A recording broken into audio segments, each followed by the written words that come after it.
Hello, my friends. Good evening. Welcome to Stories for Sleep. Tonight, we journey to an ancient land, far beyond the reach of time, where myths and legends stir beneath the silver moon, and the winds whisper the names of heroes. This is a tale of strength and tenderness, of adventure and the delicate threads that bind hearts together.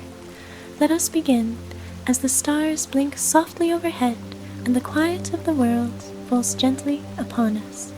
Take a deep breath and settle in, for tonight we travel with Hercules, the great hero of old, to a place where wild horses run free across the plains and fate beckons with a gentle yet unyielding pull.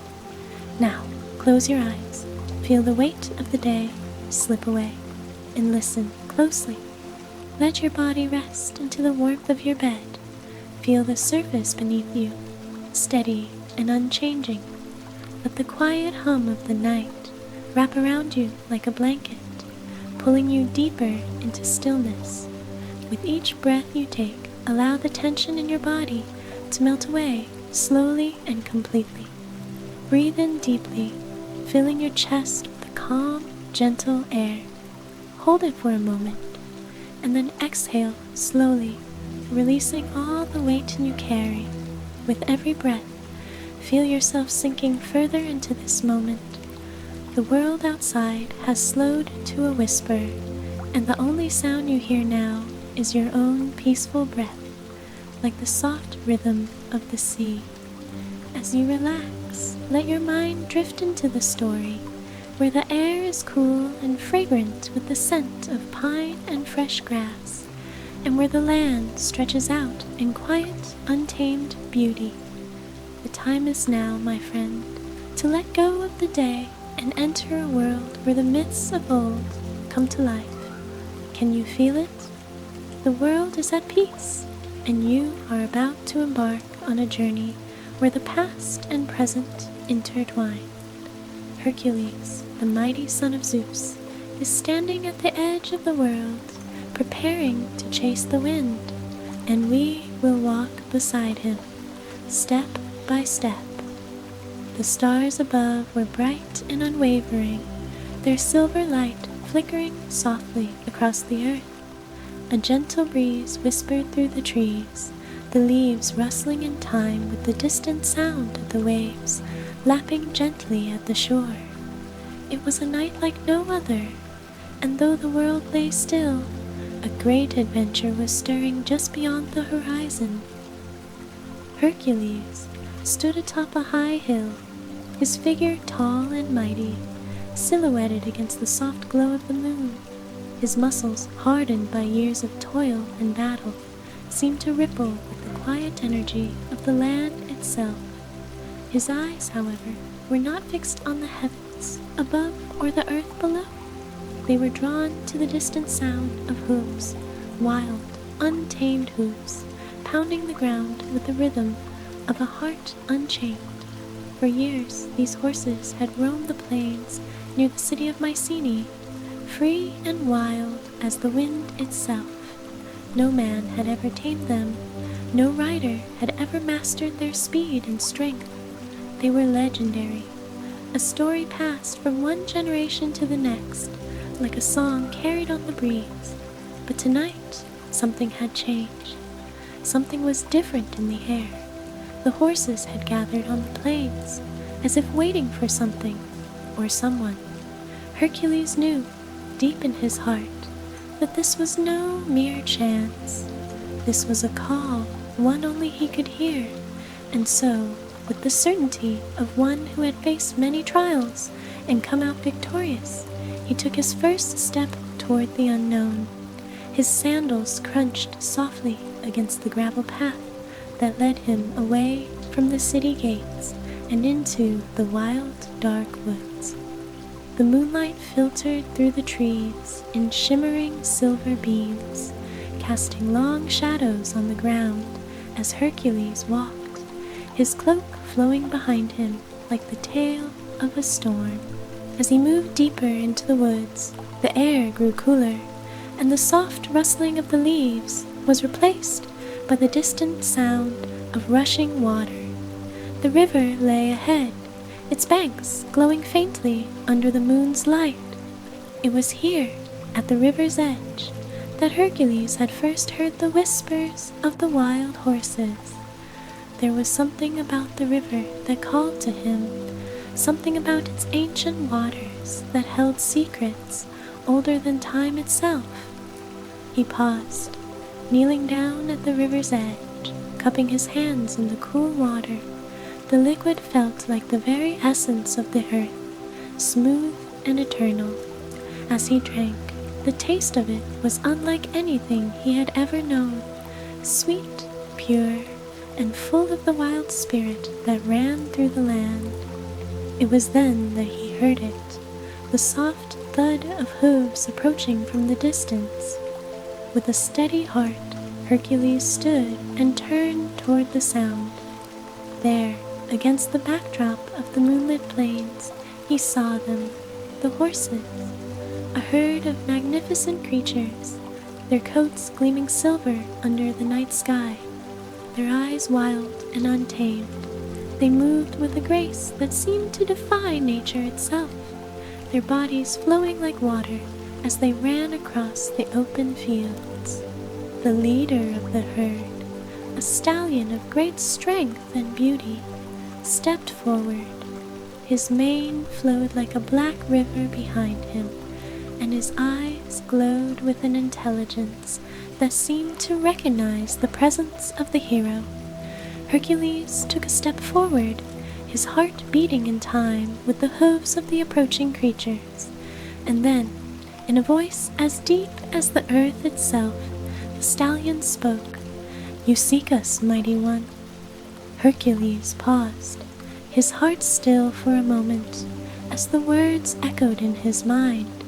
The stallion's voice was not like any sound he had ever heard. It was more like a thought, shared between them without the need for words. It was as if the very essence of the horses spoke to his soul, calling him to something greater. "I do," Hercules replied softly, his voice full of reverence and wonder. "I have come to learn of you, and of what you seek in this world." The stallion's gaze softened, and for a brief moment, the wildness in his eyes seemed to flicker with something else, something ancient and wise. "We are the guardians of the wind, the keepers of the freedom that cannot be tamed. And yet," the stallion continued, "there is a balance that is disturbed, a force that threatens both the land and the wind we carry. It is you, Hercules, who must aid us, for your strength is the strength we need." Hercules stood tall, his hand resting on the hilt of his sword. He had faced many challenges in his life, but this was something new. The fate of the horses, and perhaps the fate of the entire world, rested in his hands. The stallion lowered his head, and in that gesture, Hercules knew his journey had only just begun. The moon hung low in the sky, casting long silver beams across the plains as the wind whispered through the grass. Hercules stood still, his eyes locked with those of the great stallion, whose coat gleamed like the night itself. There was a silent understanding between them, a bond forged in the quiet moments before a great storm. The stallion's words echoed in Hercules' mind, stirring something deep within his chest. "We are the guardians of the wind, the keepers of freedom." The very air seemed to hum with the truth of it, as if the land itself spoke to him. This was no mere journey.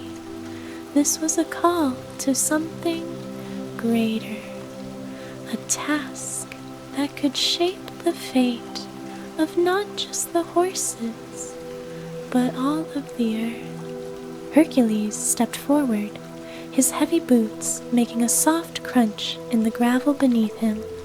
The horses, graceful and untamed, circled him, their movements like liquid shadow under the moonlight. Their eyes gleamed with a mixture of curiosity and caution, as if testing him, measuring him, to see if he truly was the one they had been waiting for. The stallion, still standing tall and proud at the front of the herd, let out a soft whicker, his head raised high, the moonlight catching the edges of his glossy mane, making it shimmer like threads of silver. "What is it that you seek from me, mighty one?" Hercules asked, his voice steady and filled with awe. "The balance of the wind is threatened," the stallion replied. His voice seemed to come not from his mouth, but from the very air around them, a gentle whisper that carried with it the weight of ancient knowledge. "The forces of the earth stir, restless and uncertain, and in this chaos a dark shadow rises, threatening to shroud the skies and silence the winds. We, the guardians, can no longer hold the balance alone. You must help us, Hercules." Hercules' heart swelled at the weight of these words. He had faced monsters, gods, and the very forces of nature in his time. But this was something different. The earth, the sky, and the wild horses were all tied together in a delicate dance, and now the rhythm was being disturbed. If he did not act, the land might be lost to darkness. The stallion stepped closer to him, lowering his head so that his nose almost brushed against Hercules' shoulder. There was a softness in his eyes, an unspoken plea that seemed to deepen the bond between them. In that moment, Hercules understood that his journey was no longer just about his own glory or strength. It was about the world and the delicate thread that held it all together. "What must I do?" Hercules asked, his voice now filled with a quiet resolve. "Follow the winds," the stallion said, his voice carrying an almost musical quality. "Let the air guide you. The path ahead will not be easy, but it is the only way. You must travel to the mountain of the winds, where the great storm that stirs this unrest is gathering. There, you will find the source of the disturbance." Hercules nodded, understanding the gravity of the task laid before him. He had been to many places in his life, seen many wonders and horrors, but the Mountain of the Winds was a place of legend, a place that few dared approach, let alone enter.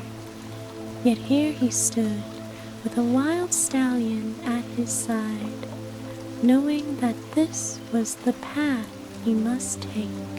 The herd of horses, sensing the resolve in his heart, began to move with him, their graceful forms weaving between the trees and across the open plains, as though they had been waiting for this moment for centuries.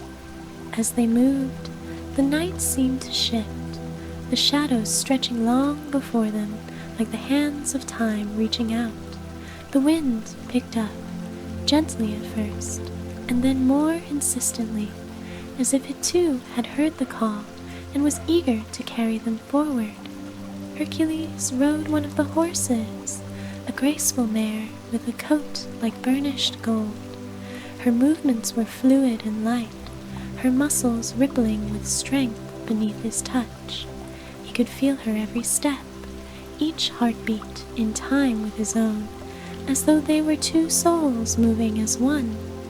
The connection was immediate, and for a moment, Hercules forgot the weight of the world around him, lost in the rhythm of their shared journey.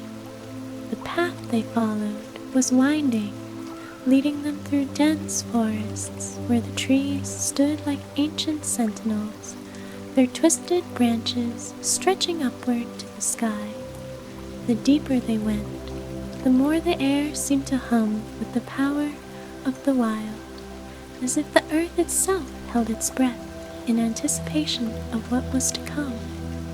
As they neared the edge of the forest, a great clearing opened up before them. The land here was vast, stretching out into a horizon of rolling hills and distant mountains. In the center of the clearing stood a single tree, an ancient oak, its trunk wide and gnarled, its branches reaching out like arms to embrace the sky. This was the point of no return. Hercules dismounted, his boots sinking into the soft earth beneath him. He could feel the pulse of the land beneath his feet, the beating heart of the earth itself. The horses had stopped, their eyes turned toward the distant mountains, where the winds howled with a ferocity that seemed to echo from the very core of the world. The stallion, who had remained silent as they traveled, now stepped forward, his eyes dark with the weight of what was to come. He lowered his head to Hercules' level, his breath warm against the hero's cheek. "The mountain of the winds lies ahead," the stallion said softly. "But beware, Hercules. The winds you seek are not just a force of nature. They are alive, in a way that no mortal can fully understand. And there, in the heart of the storm, you will find the one who seeks to silence them forever." Hercules' gaze turned toward the distant peaks, where the winds raged like a wild animal, tearing at the sky. He could feel the energy of the storm pulling at him, tugging at his very soul, as though it were calling him to face something ancient, something powerful. But he was not afraid. His journey had led him here, and he would not turn back. Not now. "Then I will face this force, whatever it may be," he said, his voice filled with quiet determination. "I will restore the balance." The stallion nodded once, a flicker of pride in his eyes. With a gentle whicker, he turned toward the mountains, signaling to the herd to follow. The journey was far from over, and the path ahead was treacherous. Yet Hercules felt a strange peace settle over him, as though for once he was exactly where he was meant to be.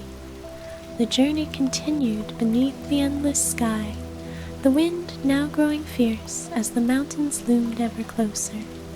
The land beneath Hercules' feet seemed to tremble with anticipation, as though it too was aware of the storm that approached.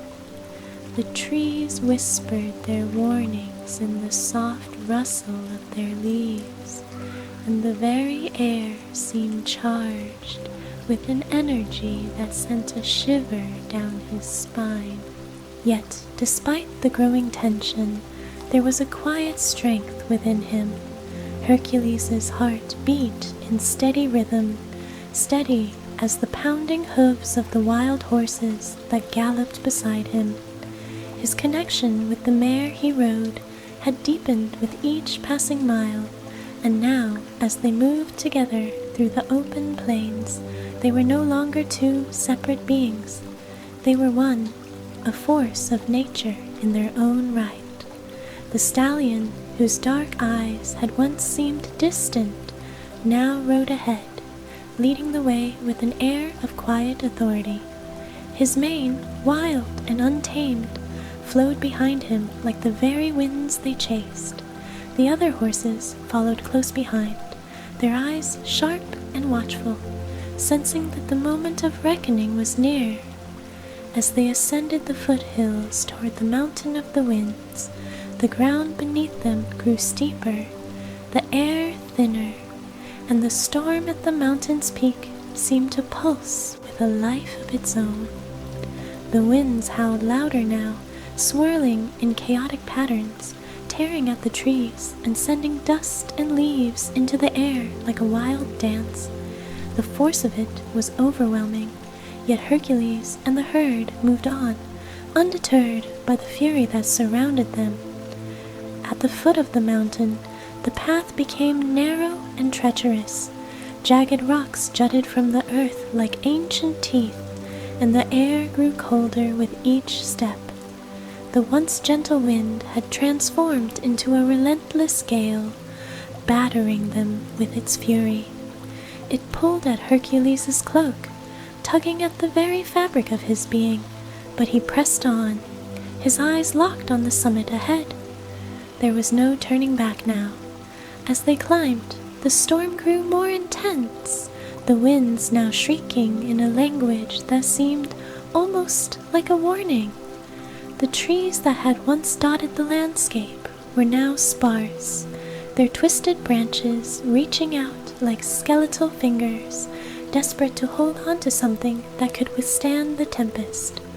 Hercules' breath came in shallow gasps as he rode through the storm, the mare beneath him moving with a quiet determination, her hooves striking the rocks with a soft, rhythmic sound.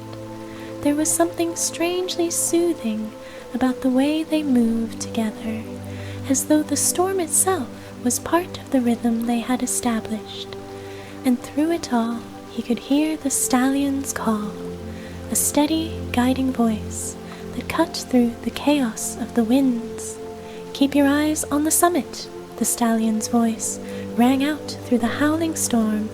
"The storm is not of the earth, but of the sky.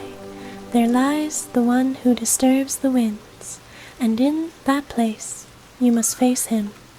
The words were simple, yet they held the weight of 1,000 storms. Hercules nodded, the path before him now clearer than ever. The mountain loomed ahead, its jagged peak reaching up into the darkened sky like a finger pointing toward the heavens. There was no more time for doubt. At the summit, the wind was so fierce that it seemed to tear at the very fabric of reality itself. The air crackled with an ancient power, and the storm raged above them, its fury unfathomable. And standing at the center of the storm was a figure, tall and dark, shrouded in a cloak of shadows, his face hidden beneath a hood. Hercules felt the air grow still as the figure turned toward him. The stallion, ever watchful, came to a halt beside him, his eyes narrowing as he studied the newcomer. The other horses gathered in a quiet circle around them, their movements synchronized, as though they too knew the time for confrontation had arrived. The figure spoke, his voice as cold and sharp as the storm itself. "So, the hero comes at last." The words were like daggers in the air, cutting through the silence with an almost palpable force. Hercules met the figure's gaze, his eyes steady and unwavering. "I have come to restore the balance," he said, his voice calm, despite the storm that howled around them. "The winds are wild and untamed. You are the cause of it, and I will not allow it to continue." The figure laughed softly, a sound that seemed to echo through the mountains like the rattling of chains. "You think you can stop me, mortal? I am the one who commands the winds. I am the one who bends the very forces of nature to my will. You are nothing but a man, a hero of legend, and you are too late." At his words, the storm grew fiercer, its winds howling in fury as lightning flashed across the sky, illuminating the figure in stark white light. The earth beneath them trembled, and the very air seemed to vibrate with the force of his power. But Hercules stood firm, his hand resting on the hilt of his sword. "I am not alone," he said softly, his gaze turning toward the wild horses that stood at his side. "The wind cannot be controlled by one alone. It is a force shared by all, and I am not without allies." The stallion, whose presence had been a quiet strength beside him, now stepped forward, his eyes blazing with an ancient fury. The other horses followed, their hooves striking the earth in unison, as if their very presence was a declaration of defiance. For a moment there was silence, a stillness that seemed to hang in the air, suspended between them all. And then the figure's voice broke the silence once more, his tone now tinged with a dark amusement. "So, you bring the wildlings to fight me, hero?" he sneered. Do you truly think that mere beasts can stand against the power of the storm?" Hercules' heart quickened, but he did not flinch. The stallion, standing tall beside him, let out a low, rumbling whicker, his body rippling with energy. The other horses raised their heads, their ears flicking forward, ready for the battle to come. The wind howled around them, but within their circle there was a quiet calm. "It is not the beasts you must fear," Hercules said softly, his voice steady as the earth beneath his feet. "It is the strength of the land, the strength of the wind itself, and the bond we share with it." And with those words, the battle began. The storm howled with an unearthly fury, its winds roaring like 1,000 voices, all speaking in one overwhelming chorus. The sky above them was torn asunder, flashes of lightning illuminating the jagged mountain peak and casting long, stretching shadows over the land. Yet in the center of the tempest there stood Hercules, unyielding, with the wild horses at his side. The figure cloaked in shadows, who had once seemed so certain of his power, now shifted slightly, his dark eyes narrowing with interest. He had expected a hero, yes, but not one accompanied by such a force of nature. The horses, each with their own untamed beauty, stood together like a single entity, a living, breathing embodiment of the earth and sky itself. Hercules' hand tightened around the hilt of his sword, its weight steady and reassuring. He could feel the storm, feel its chaos as it pressed against him, yet within him was a deep sense of calm. The winds may have been wild, but so too was he, and the stallion beside him, with his dark eyes and silver mane, was the embodiment of that untamed spirit. Together they would face whatever lay ahead. "You are a fool to think you can control the wind, mortal," the shadowed figure sneered, his voice cutting through the air like a blade. "It is my domain now. I have bent it to my will for centuries, and I will not be stopped by some horse and a man." The stallion stepped forward, his hooves striking the ground with a soft but firm thud. His gaze, sharp and steady, met the cloaked figures, and for a moment there was silence, an uneasy calm before the storm. The other horses stood behind him, their eyes bright, their bodies taut with tension. They were more than just animals.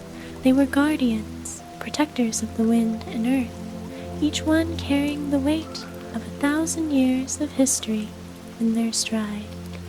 Hercules felt the pull of the wind, as if it were calling to him, urging him forward. He could hear the faint whisper of the earth beneath him, as if it too had awakened, ready to lend its strength. The storm had been unleashed, but it was not the force of nature alone that would bring it to heel. It was the connection between the land, the sky, and the one who stood on this sacred ground. "You speak of power," Hercules said, his voice steady and unshaken. "But power alone does not command the wind. It is balance, harmony, an understanding of the forces that guide us all." The figure laughed, a sound full of bitterness and scorn. "Balance? Harmony? You are a fool, Hercules. The wind is a force to be tamed, not to be understood, and I will show you just how far I will go to make that clear." With a flick of his wrist, the figure raised his hand, and the winds howled louder, as though they obeyed his command. The storm intensified, the gusts tearing at the earth, sending rocks and debris flying through the air. Lightning cracked across the sky, illuminating the figure in an eerie, ghostly glow. The air itself seemed to burn with the heat of the storm, but Hercules stood his ground. The mare beneath him shifted uneasily, her golden coat gleaming faintly in the dim light. Hercules patted her neck, feeling the steady rhythm of her breath, the warmth of her body beneath him. She was not just a steed, she was part of him now, a companion on this journey, and in that moment he could feel her trust in him. He had never been alone in this fight. "We are not just fighting the storm," he whispered, more to himself than to anyone else. "We are fighting for the balance, for the world itself." The stallion, hearing his words, tossed his head back, letting out a deep, resonating whicker. The other horses, sensing his call, began to move in unison, their bodies flowing like a single wave of power and grace. Their movements were synchronized, each step taken with a quiet understanding of the task ahead. The winds howled louder, a primal roar that shook the mountain and rattled the very air around them. But then something shifted. A gentle breeze, like a whisper, began to stir around Hercules, a soft caress that danced through his hair and brushed against his skin. The storm, wild as it was, seemed to hesitate for a heartbeat. The balance was not gone. It was still there, hidden beneath the chaos. Hercules took a deep breath, his chest rising with the force of the wind, and then he lifted his sword high, the blade gleaming faintly in the eerie light. His voice, calm and commanding, rang out above the storm. "I am the hero of this world, but I do not fight alone. I fight with the wind, with the earth, with the very forces of nature that have always been here. You cannot bend them to your will. You cannot control them. They are not yours to dominate." The stallion, standing proud beside him, let out a triumphant whicker, a sound that seemed to echo across the mountains, and as if in response, the other horses joined in, their voices rising in a chorus of strength and unity. The figure, who had once seemed so confident in his power, faltered. His eyes flickered with uncertainty, and for the first time, a tremor of doubt crossed his features. He had underestimated the bond between the hero and the wild horses, the ancient connection that flowed between them all. The winds were not his to control. They belonged to the earth, to the sky, to the creatures who roamed free. The storm, sensing the change, began to subside, the winds no longer howling with blind rage, but swirling gently, as though they were listening, as though they were waiting for something. Hercules lowered his sword, his heart steady and calm, his eyes never leaving the shadowed figure. "You will not win," Hercules said softly, his voice filled with quiet certainty. "The storm will calm, the winds will return to their rightful place, and you will see that there is no power greater than the balance of the earth." The figure, now visibly shaken, took a step back. The storm had lost its fury, and the winds no longer obeyed his command. For all his power, he could not fight the unity of nature, nor could he fight the bond between Hercules and the wild horses. "You may have won this battle," the figure said, his voice bitter and hollow, "but the war is far from over." With those words, the figure dissolved into the wind, his form melting into the very storm that had once answered to him. The winds, still swirling with a restless energy, began to quiet, their fury subsiding into a gentle breeze that swept across the mountaintop. The storm had been defeated. For a moment there was silence. The wild horses stood still, their bodies relaxed, their eyes scanning the horizon. The mountain, once so tumultuous, was now calm, bathed in the soft glow of the moonlight. Hercules' chest rose and fell with each breath, and as he looked toward the herd, He felt a deep sense of peace settle over him. The battle had been won, but the journey was far from over. There was still much to be done, and many unknowns lay ahead. Yet, in this moment, there was a quiet victory, a victory that came not from strength alone, but from the unity of the land, the wind, and the hearts of those who stood to protect it. Hercules turned to the stallion, his eyes meeting those of the wild leader. They shared a quiet understanding, a bond forged in the heart of the storm. "We will continue," Hercules said softly. "Together we will restore the balance."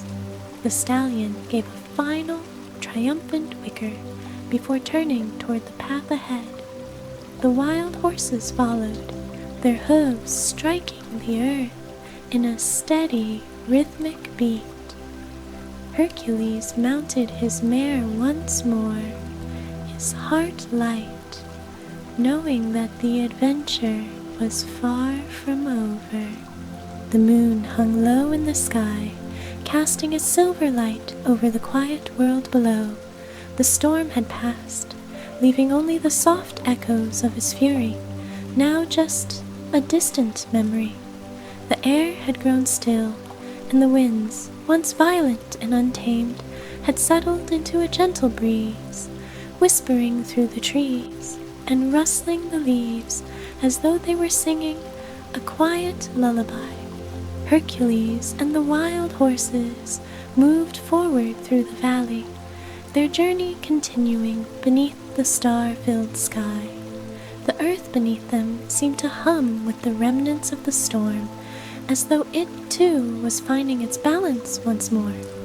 The paths that had once seemed so treacherous were now calm, the jagged rocks smooth beneath the hooves of the horses. Each step they took was one of peace, the tension of the previous battles slowly melting away into the serenity of the night. Hercules felt a warmth in his heart as he rode alongside the wild herd. The stallion, with his dark eyes that gleamed with an ancient wisdom, moved confidently at the head of the group, his mane flowing like liquid silver in the moonlight. The other horses followed with equal grace, their movements quiet but sure. There was no need for words now, only the rhythm of their journey, the steady thrum of hooves against the earth, and the bond they shared. The mare beneath Hercules, once a stranger to him, now felt like a trusted companion. Her golden coat shimmered in the moonlight, and her steady pace mirrored his own, as though they had become one with the very land they trod. Their bond had deepened, forged through shared trials and triumphs, through the storm and the calm that followed. They rode in silence for a long while, the only sound the soft rustling of the wind and the steady rhythm of the horses' hooves. The world around them was peaceful now, bathed in the soft glow of the moon, the stars above like ancient fireflies watching over them. The mountains in the distance, once shrouded in darkness and uncertainty, now seemed to welcome them, their peaks glowing faintly in the twilight. But even in this calm, Hercules knew that the journey was not yet over. There was still much to be done. The balance had been restored, yes, but the world was vast, and there were still forces at work, forces that sought to disrupt that balance. Yet for the first time in many days, Hercules felt that he was not alone in this fight. The wild horses, each one powerful and graceful in their own right, had become his companions, his allies.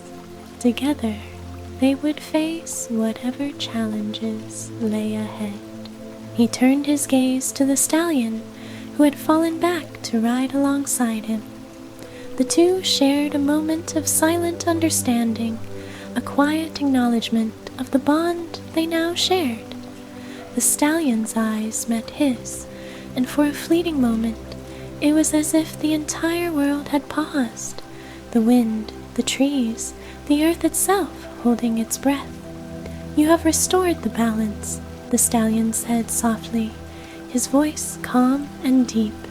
The storm that once ravaged the land is no more, but there are still many roads to walk, many paths to travel. Hercules nodded, a quiet smile crossing his lips. I know, but I will walk them, as long as I walk with you. The stallion dipped his head, as if in approval, before turning his gaze to the horizon ahead. The other horses, sensing the change, gathered closer, their movements synchronized in perfect harmony. Together they rode into the night, the moon casting a gentle light on their path. And then, from somewhere far in the distance, there came a soft, distant sound. It was a song, a melody carried by the wind, drifting through the night like a forgotten lullaby. The horses, the mare and stallion alike, perked their ears, their bodies moving in time with the rhythm of the song.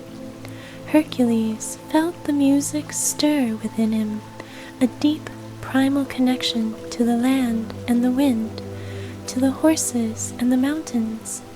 It was as though the earth itself had begun to sing, its voice carried on the wind, its notes soft and gentle, yet filled with an undeniable strength. The song was one of peace, of balance, of the quiet understanding that all things, no matter how wild or untamed, had their place in the world. Hercules closed his eyes for a moment, allowing the music to fill him, to wash over him like a cool breeze. It was a gift, this song, a reminder that the world, though often tumultuous, could also be beautiful, calm, and full of grace. And as the song faded into the distance, Hercules felt the weight of the journey lift from his shoulders, replaced by a sense of peace that he had not known before. The road ahead would be long, but he was no longer afraid, for he was not alone. He looked down at the mare beneath him, her coat glowing in the soft light, her eyes reflecting the stars above. She nickered softly, as if offering her own quiet reassurance. Hercules smiled and gave her neck a gentle pat. Together they would face whatever came next. Together they would restore balance to the land, to the wind, and to the hearts of those who sought peace. As the group rode on through the night, the land stretched out before them, an endless horizon of possibility. The wild horses, with their untamed beauty and quiet strength, moved like shadows in the moonlight, and Hercules felt a deep sense of belonging, of home. The path ahead was unknown, but for the first time he knew he would face it with courage, with his companions by his side, and with the quiet strength of the land beneath his feet. Good night, dear listener. As the stars shimmer above you and the winds whisper their timeless song, may you find peace in your dreams, as Hercules did on his journey. Let the world around you fall quiet, and may the gentle winds of the earth carry you into a restful, deep sleep. Sweet dreams.